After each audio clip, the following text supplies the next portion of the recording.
So what they say is, even in army or even when you go for like camps, they always want you to go in even numbers because if they say if you go in odd numbers, you may bring something back to sort of fulfill that even, that pairing. So we suspect that because we went in odd numbers, something may have followed us or decided like, oh look, it's a big group of people, I want to join in. And that pondo was so tight, I've never seen like 30 people squished so tightly before in my life. Rugby guys. Exactly. Shoulder to shoulder. Big rugby guys all squished in. We're like, oh shit. We're all more afraid than anything. But that wasn't the end of the night. I really don't feel good. This I'm getting a vibe. Is anyone here? What did you find? You are listening to Supernatural Confessions. So the thing about RP is you have a lot of space. It's an open campus. You can explore. You can do whatever you want. So there was this one time, we have this area of RP called TCC, or I think that's what it was called. It was the Republic Cultural Center, where they do a lot of plays and stuff like that. So one day, there was this friend of mine, he was walking there, and then he saw this lady, or this girl wearing a red cheongsam. And to him, it was like, oh, Chinese orchestra, like Chinese drama dance. He was like, meh. She went to the toilet, he was like, okay. And because he was a bit curious, like, he thought she looked pretty.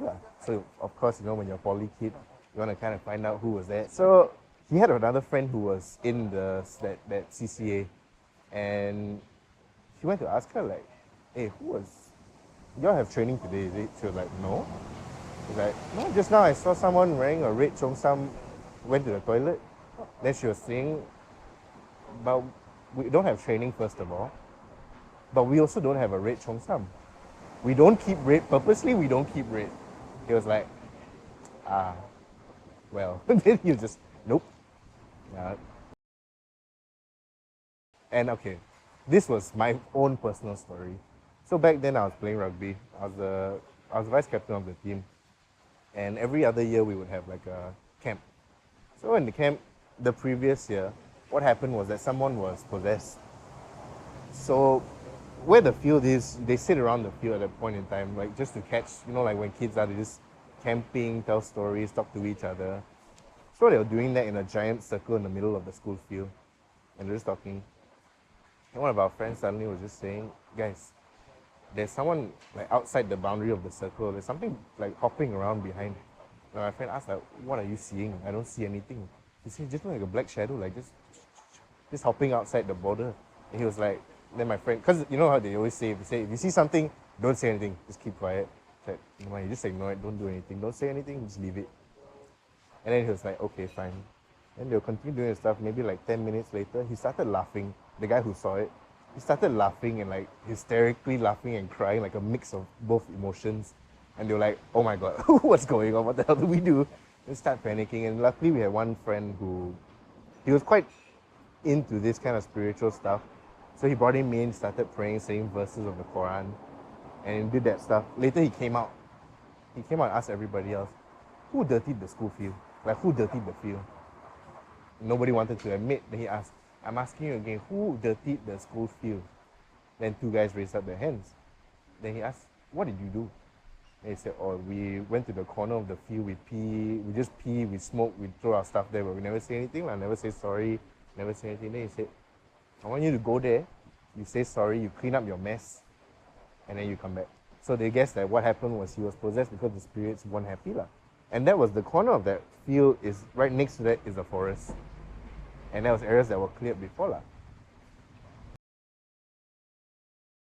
The next year when I was there, so back then, there was this, it was kind of a ghost show, like a YouTube thing. It's called Wujud. Wujud is, so the whole premise of it is they'll say a verse in the beginning to open the spirit world for non-believers, because they want them to see things like, for example, pochongs, pontianaks, whatever. And they always say that you must watch the show to completion, because the verse in the beginning opens the spirit world, the verse at the end closes everything. The reason why I sort of believe it is because when we were watching the next year's rugby camp, we were watching it because we were stupid and we thought it'd be fun. So we watched it. And at this point, I had no hand in planning the camps and stuff.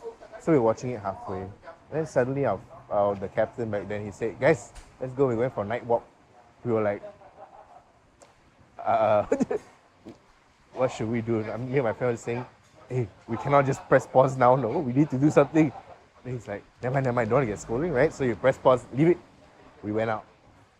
Yeah, Really, fast forward to the very end and then get the uju. we didn't think about that. We were a bit young and stupid, so we were just like, never mind, cannot be real, right? But woo, let's go. So when we went out, where RP is, if you walk from Admiralty Park, the back of Admiralty Park is actually it's like a mangrove area. It's very dark. There's no lights. It's sketch. If you're lucky, if there's moonlight, but you can't see anything else. So we walked back there. It was pretty scary, but we just walked back there. And if you go deep enough, there's actually like this little hut, like a pondok at the end. So for someone's great idea, decide was to let's go sit there and tell stories. We set the atmosphere, make it a bit scarier, right? At that point, we were scared shitless because first of all, we weren't allowed to bring our phones.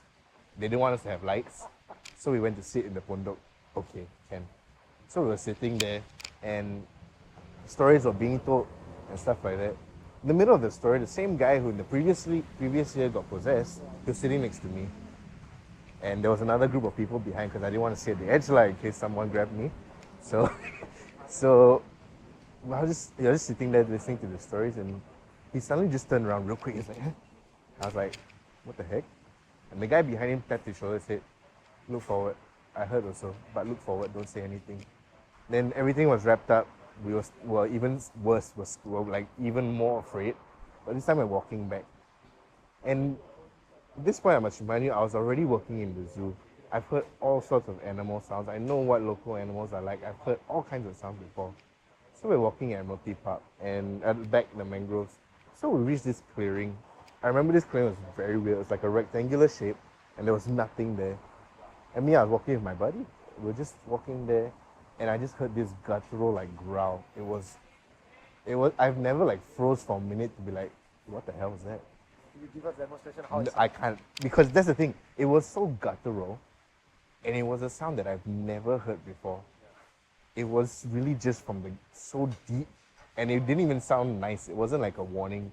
It was kind of like, okay, it was a warning, but they kind of like, get out now or something's gonna happen.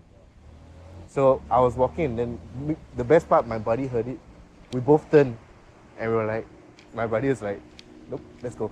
Don't think about it, don't talk about it. We'll reach back to the stadium, then we'll talk about it. Went back. At that point, all the seniors, everybody had experiences. Every single buddy there. But then we realized it's because we had odd numbers. We had odd numbers that night. We didn't realize until we reached the pondok that we had odd numbers. And then that explained a lot of stuff lah. And then came the time where we started saying, okay, what did you hear? So my buddy heard the same guttural sound. But he was just like, dude, I thought it was you. And I was like, what the hell? Why would I make this sound at night? Here.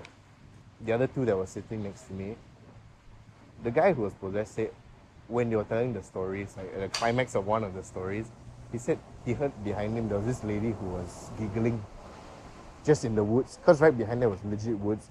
She was just giggling at the stories. The guy behind heard the exact same thing. And that's why he said, don't talk about it, don't think about it, just continue. We will go through this later. So for the benefit of those who are watching this video who may not understand the law between odd number and even number, Yeah. please share that with us. So what they say is, even in army or even when you go for like camps, they always want you to go in even numbers because if you go in odd numbers, you may bring something back to sort of fulfill that pairing. So we suspect that because we went in odd numbers, something may have followed us or decided like, oh look, it's a big group of people, I want to join in. So yeah, listen to ghost stories and laugh at us and scare us. She's probably laughing because like, bunch of guys totally mangled up what it's like in the spirit world. And that pondok was so tight, I've never seen like 30 people squished so tightly before in my Bunch life. of rugby guys. Exactly. Shoulder to shoulder. Big rugby guys all squished in. We're like, oh shit. We're all more afraid than anything. But that wasn't the end of the night. Some of us were still a bit adventurous. We decided to go out again. But this time what we did is we went out and we went to the car park. The car park is on the other end of the forest, but it faces the other side of the forest. So we went there. For some reason, the guy who was possessed the year before also decided to come because he was like, it can't happen again. So he came with us. And we went to the top of the car park. And we were just looking there, and back then you would smoke, so you smoke there and stuff like that. one of the guys just decided to give like a loud wolf whistle straight into the forest for no reason. And we're like, bro, you got security guard, they're more scary than ghosts now, no. He's like, never mind lah. He whistled. Then we were just sitting there chilling for a bit. Then suddenly the guy who was possessed, he was turning on his back was facing the forest, but it was facing the car park. The rest of us were looking into the forest. Just leaning back. He's like, guys, I see something. And we're like, oh shit, security guard, right? So he's like, then he started running. We're like, what the hell, where are you going? We follow him. He went to the stairwell. He's like, I swear I just saw someone standing here looking at us. I was like, bro, no one's here. But then when we looked on the floor, there was this huge ass oil slick going down the stairs. Like it was at the top stairs, then it flowed down to the second and third step. And we were just like, yeah, I think we should just go back. We can't do this anymore. Too many things going on tonight. So we just went back, washed our face, washed our hands, knees, everything, and like, nope, go to sleep. Go to sleep. Yeah. I really don't feel good. Like, this is getting a Is anyone here? What did you find? You are listening to Supernatural Confessions.